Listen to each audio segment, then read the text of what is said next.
We just wrapped up weeks 2 and 3 of training for Dirty Kanza.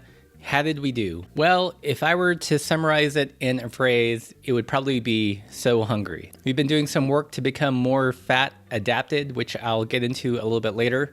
But let's look over our training plan and how we did so far. So week 2 was pretty straightforward. We did strength training on Monday and Wednesday. And the kind of strength training we did was using body weight basically to strengthen the core. So think plank, sit-ups, squats. The weekend rides that get really challenging once we hit 2 hours and creep up into 3+ hours.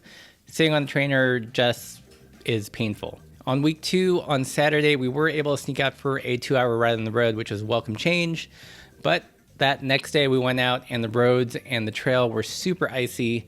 So we literally had to do 3-hour shifts on the trainer, which was terrible. Laura's riding 3 hours and I'm riding 3 hours. That's 6 hours that we're pretty much just sweating in a box in our apartment. So we basically vowed that for week 3, we're going to find a way to do these longer rides outside no matter what it took. So looking at week 3, again, Monday, Wednesday, strength training. Laura was able to do the trainer rides no problem. And for me, this is where life kind of threw a wrench into things. I had to go away to visit some family for a birthday party. So I was off the trainer. But in lieu of spinning on the bike, I actually went out for a couple of runs, 5K runs, easy pace, kind of endurance pace. So weekend of week 3, which is just this past weekend, we got a fresh dusting of snow here in Missoula. So Laura rented a fat bike from Missoula Bike Works, and I took the loaner Salsa Makaluk, and we went on fat bike ride. So on Saturday, we stayed out for 4 hours on the fat bike, even though it was really cold. We were able to figure out our layers, and it was really slow going. I think our average pace was about 5 miles an hour, which is kind of demoralizing. But in our heads, we just kept pretending that it would be the equivalent of riding through Kansas mud into a headwind the whole time. That's, I think, the longest ride we've done in temperatures below freezing. And on Sunday, which is yesterday, we went out for another fat bike ride, this time just for 2 hours. It was in the teens, and I don't think it broke 20 degrees the entire time we were out there, so it was a really brisk 2-hour ride. In terms of hitting our training schedule, we're doing pretty well. Again, I did miss a couple midweek rides, but supplemented that with running, and we've done a pretty good job at doing the longer rides, which are the most important rides in the training plan. Aside from the strength and the biking, we're also doing something called metabolic conditioning, which is basically trying to train our metabolism to burn our energy in a different way. So I'm going to go into some science, which I don't completely understand because I'm not a nutritionist. To my understanding, this is what we're doing with the help of Laura's brother, who's helping us with some coaching for our Couch to Kanza endeavor. So basically, we're trying to become more fat adapted. And what that means is instead of our bodies relying on glycogen and sugar as its fuel source, which we actually can only carry very little of at any given time, we're trying to train our bodies to burn the almost limitless amounts of fat in our bodies as fuel. Why would you want to do this? The first real obvious reason is that you just have way more fat to burn than sugars. So I believe at any given time, you have a glycogen store of about 15 to 2,000 calories. Compare that to your fat stores that can be anywhere from 30 to 40,000 calories. So in terms of just available energy, there is way more fat than sugars that your body can burn. But if your body has only been conditioned to burn sugars, it's not going to access that fat and use it as fuel. So when you become fat adapted, you have way more fuel that you can access. And it means you can go longer durations without eating a bunch of goos or sugary snacks.